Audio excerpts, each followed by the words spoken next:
Welcome to the Daily Edge. I'm Marc Nudelberg, and this episode we will have Gary Press with us, a Gator grad, a publisher, an entrepreneur, and a creative who's going to drop unbelievable lessons for us on how he has come through the media landscape and continue to be successful. Let's find our edge. Let's find our edge. That starts with our affirmation. I am not only the writer of my story, but I am also the editor and publisher. I write the narrative of my life in my head, which becomes the realities I live. Gary Press, welcome to the show. Oh, it's a pleasure, Mark. That's great. I love the way you just opened that up. It was very specific to me. Yeah. So nice job. Thank you. And I agree 1,000%. That means a lot coming from you as a publisher. So take us back. You're a Gator grad, right? Are you a proud Gator at this point, or? I am. I'm always going to be a proud Gator.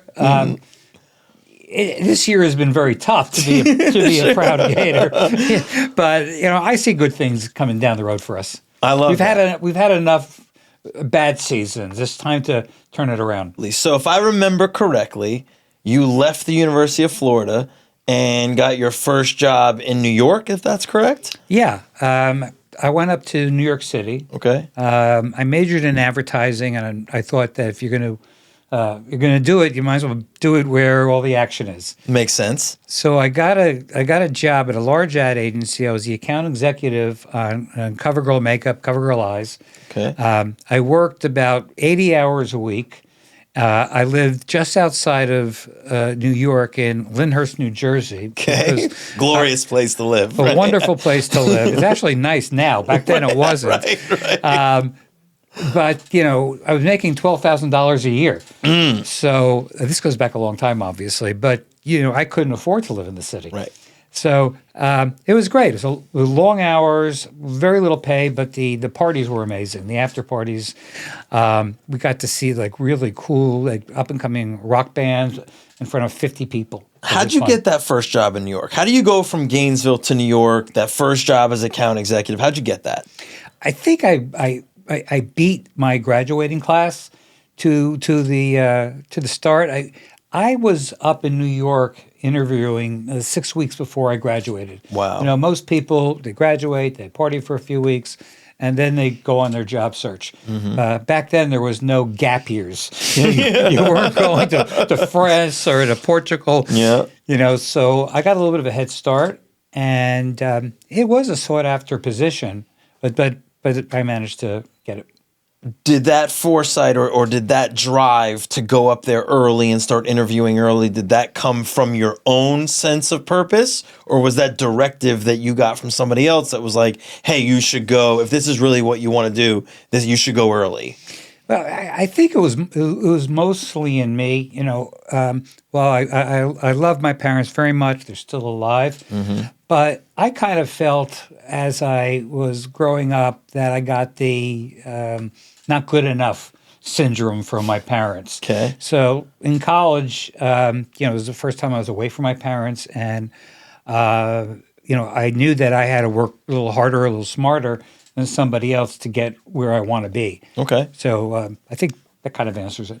All right. So help me then understand, because from how I know you, you know my dad for forever down here in South Florida. And I know you originally from one of the most successful publications in South Florida, and you leading that as the publisher and that being your business. So how do you go from account executive, right, in New York to leading one of the most successful publications in South Florida, eventually selling that and exiting that and doing all the things that you do now? But how does that happen? How do you go from account executive to publisher? Well, I started a magazine. I moved back to Florida about 4 years later. Okay. I started a lifestyle magazine, which was great. It was my first real entrepreneurial gig. Mm-hmm. Did it for a couple of years, and then I was approached by a company called American City Business Journals, who owned the South Florida Business Journal, mm-hmm. and they were looking for a publisher up in Maryland. So my wife and I took off, went to Maryland, spent about 5 years there, Mm-hmm. and it was just it was an incredible learning experience. Was it hard for you to leave something that you had started? You started your first entrepreneurial gig, right? Like you started a magazine, it was yours, it was your baby. Was it hard for you to leave that for, air quotes for those people that aren't watching, for a corporate gig? Yeah. Well, I did an experiment down here, and I decided to go in business with my father-in-law. So you know about family business, baby. We love talking about family business. And I walk in today, and I see the group, and your group, and you guys have a great synergy together. And it's kind of amazing to see the three Nudelbergs. Thank you. My father-in-law and I didn't see eye to eye the way you guys see eye to eye. Sure. So, we grew the magazine. I was the sales guy. And when I wanted to start hiring, some folks to help me sell, my father-in-law was, we don't pay any salaries, straight commission, no benefits. And, so I was kind of scared to go to some of my sales meetings, quite frankly. Sure. So, that was the job with American Cities was an opening for me to get out of that kind of toxic business relationship. We just did it for a year, and then my father-in-law did it without me. He hired somebody, and they later went out of business. But no, it wasn't hard. Was there any kind of like gratification there? Like, you couldn't do it without me? Well, I was still a partner. So it wasn't. Right. So I kept seeing the revenue going down. But it's okay. We forgave each other years and years ago. Sure. But it was an opening. And, be perfectly honest, my wife had a stillborn at the time. Oh, wow. And between my not getting along with her father and going through that emotional trauma, at the same time, I got this job in Baltimore, and we said, let's skip town. Let's start again. It's a good reset for you. Yeah. And so you go back into the corporate world, right? And like, there's so many things I want to dive into here because, like you said, you were the sales guy. Yeah. Right. And like we talk about sales a lot on this show. And obviously part of our business, we're always talking about sales. To you, what's the foundational element of successful sales? Because you've had to sell for forever. Whether you were an account executive, you were selling. Whether you were starting your own magazine, you were selling. And I'm sure you had plenty to do as a publisher in selling. What's the foundational element that made you successful at sales and has allowed you to do it over and over and over in a lot of different areas? This is talked about so many times. Maybe I'll go into a little bit of an explanation to show my part of it. But it's relationships. People buy from people. People will keep buying something from somebody, even if it's not doing amazing, if they like the person. So to me, it's all about making, real connections, real friendships, and then going out of your way for your customers who, should become your friends. Yeah. Is that I'm, like, for example, if I have an accounting firm that's running with us, when we bring on a new account, I'm always asking them, who do you use for accounting? Are you happy with them? Yeah. So I'm always trying to make connections between our clients. And that's over, I run about 3 businesses now, so it's over several different businesses, and we can populate the businesses, into other businesses with relationships. Right. So, and I want to hit on that because, like, you've had so many different roles throughout your career. I think you have a great perspective on what really makes people successful. How do you view sales, or how do you help people understand sales from your job as an account executive, your job as a publisher, to now as an investor or a CEO or leader of multiple organizations? How do you get people inside of the organization to understand sales and what makes you successful at your level to their level? How do you teach them?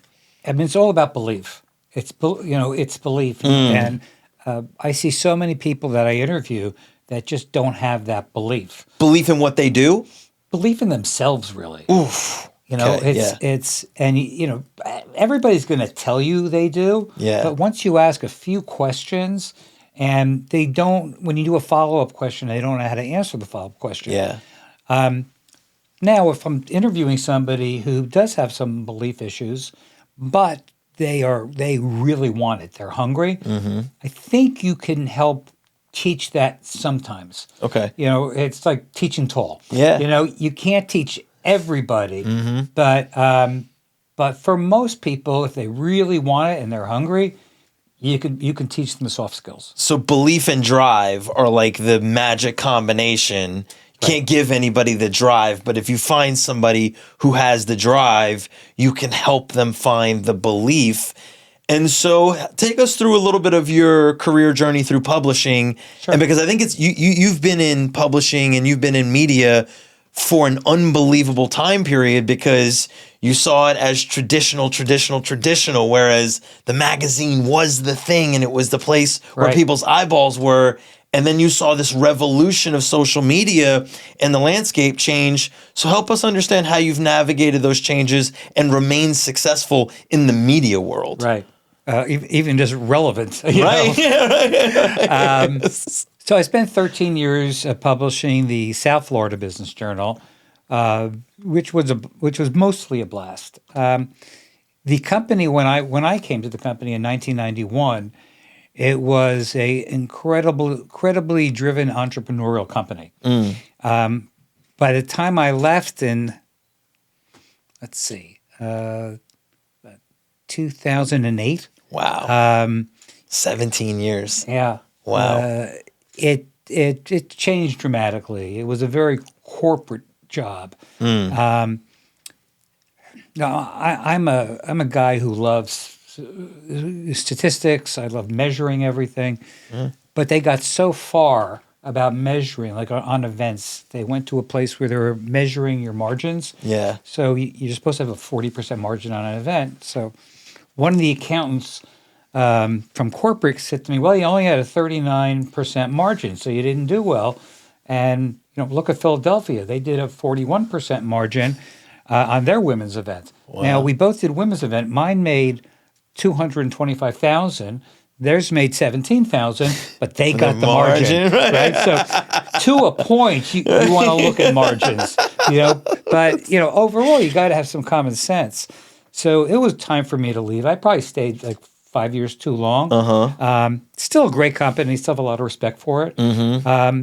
But then I saw what was happening in publishing, and I was at a conference up in West Palm Beach. It was for the Economic Council, and they did about 400 people there.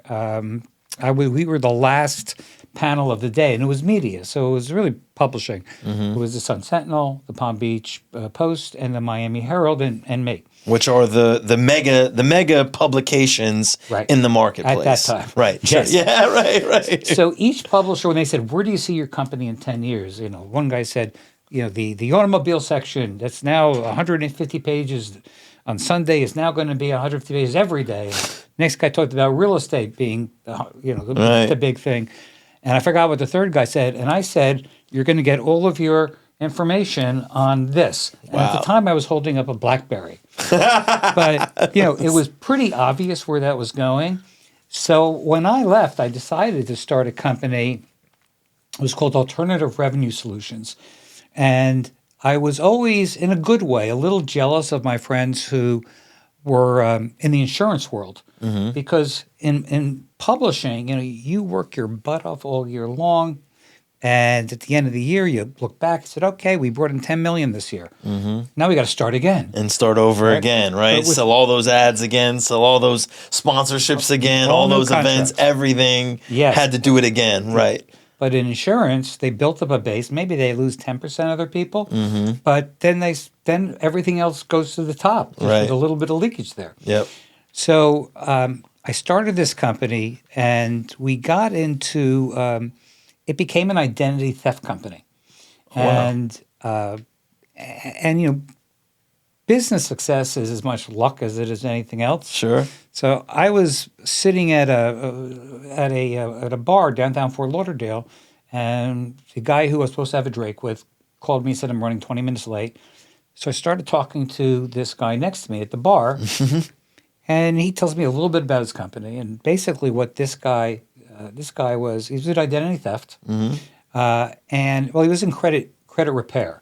Okay. So what he was doing was helping people get their credit scores from a 550 up to a 680, so they can qualify for a home or for a car. Sure. And he was sending clients away to go onto onto websites where they could get their triple bureau reports and scores. And then you need that monthly for his business. Yeah. And it was very hard to find these. So I ended up talking to him and saying, what happens if I build you a website, I own it, but you can put your people through, I'll put a permissible usage button on it so that you don't have to send anybody away. Wow. While you're in that call, you just take their credit card Right. information. You can review it with them because they'll be seeing the same thing at home. And he says, that changed my business. And then I said, how about you can charge $19.99 to $34.99 and we'll pay you back 20% as a new revenue stream.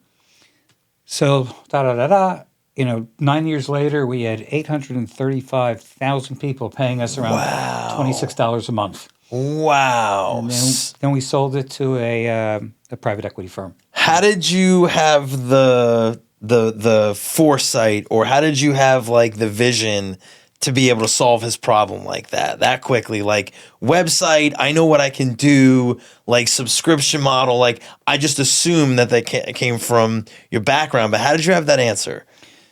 Well, it goes back to your first question.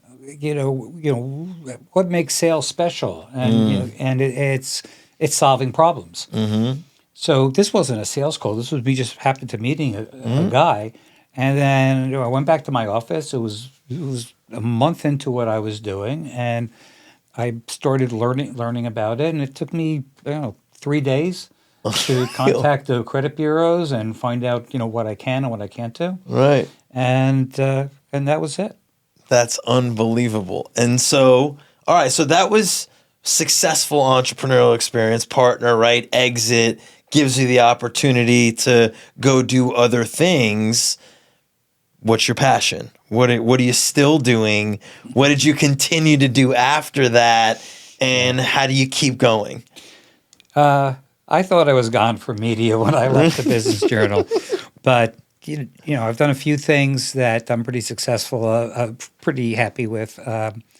But I always had this love for magazines, Right? And I sold the magazine business. We started a magazine company in about 2014, Right. and South Florida Business and Wealth. South Florida Business and Wealth, and Los Angeles Lifestyle, and now Lux Magazine, and Right. So I got back into it. It was a labor of love. I still love it. I actually sold the company 3 years ago to a company out of Akron, Ohio, and they didn't do quite as well with the company. Okay, they screwed it up. Right. It's just a common theme, right? Like we hear this so often. Like I have a lot of entrepreneurs who come through here who talk about selling their business, right? And it is such a common theme that when somebody else takes it over, they just screw it up. And you either end up buying it back because you love it and it's something that you want to work, or it ends up, going away and it's like a sad story for them because they're like, oh, we built this awesome thing. Right. And then they end up starting like a competitor to that business and beating them at the business that they had bought from them. So like we hear it so often. Why? What happened? Why were you successful with it? Why were they not? And what's kind of the thing that makes you great at publishing and understanding that business? Well, I think the big mistake they made was not to hire someone in South Florida to run the show. Mm-hmm. They were trying to manage it out of Akron, and there was a disconnect between the employees and it didn't have the spirit, I think, that I bring to the company. Sure. So we've a friend of mine, Steve Halmos, started a company called the Reunion Group several years ago, and that was the company he sold. He had sold a big company, and then like 10 years later, he brought back the old people that was with him, and I kind of did that, and I kept the people I thought were really good. Yep. And got rid of what I felt were, nice things to have, but not necessary. And we're a virtual company. We meet in person every Monday morning for about an hour and a half meeting. But I don't feel that people need to be in the office all day. Yeah. I know a lot of people feel the same way. I know people who really need to have people in their office to see that they're actually working. Yeah. To me, I manage my people by one thing: productivity. Yeah. If you're productive, that's great. Yep. If you're not, that's not good. Yep. So, our costs are down. Our revenue's stabilized. I think we're positioned. We had a good year this year, and I think we're positioned next year to probably grow the company by 20%. And you hit on something when I asked you about like how you navigated the change to digital and the shift to digital. You were like, and I said successful, and you were like, at least stay relevant. How do you do that? How do you stay relevant in a world where the physical publication is less and less important, but it's still the thing. It's you're still in the business of information and of that feeling of being published. How do you stay relevant in a business that's changing like that? Great question. So on one hand, the physical magazines are very different from newsprint. I mean, if you take a look at, our three major dailies here are almost, they're very insignificant at this point. They've gotten hit tremendously hard. Yeah. Magazines, especially local magazines, people still look for it and, getting it. We get a lot of calls to the office. I'm out with people that go, "Oh, you published the magazine? I get it to my house all the time. I love it." So it's still something that people really want. I mean, I would love to see a day where you don't need to print the physical version, right? Because that's where all the expenses are, right? Printing and mailing help your margins, right? But we're not there yet. But we have to be part of the digital world. So we have newsletters that go out. We have, I think we're up to about 40,000 opt-in emails. We're presenting news to people several times a week and 5 or 6 stories a day. Yeah. So that helps. We sell all kinds of digital products like geofencing. Sure. Email target lists. We our own owned and operated stuff, and then other digital programs which can enhance the print. Yep. And we have clients who just do digital with us. Yep. So that's been good, and I'm excited that our website's been around for 5 years, so we're getting it revamped and looking forward to probably be getting a second quarter with a new website that's kind of innovative in the marketplace. And so I know that is one of your passions, and I know that you've invested in other things. So what is the vision for you over the next few years that you're really excited about, part of which is the continuous growth of the publication, but what else are you excited about? Well, I've got a company called Fortress Legal Plan. Okay. And very simply what it does, if people are in a debt settlement program, they're not paying their credit card bills because they're letting their negotiators negotiate those fees down, and it usually takes 3 to 4 years.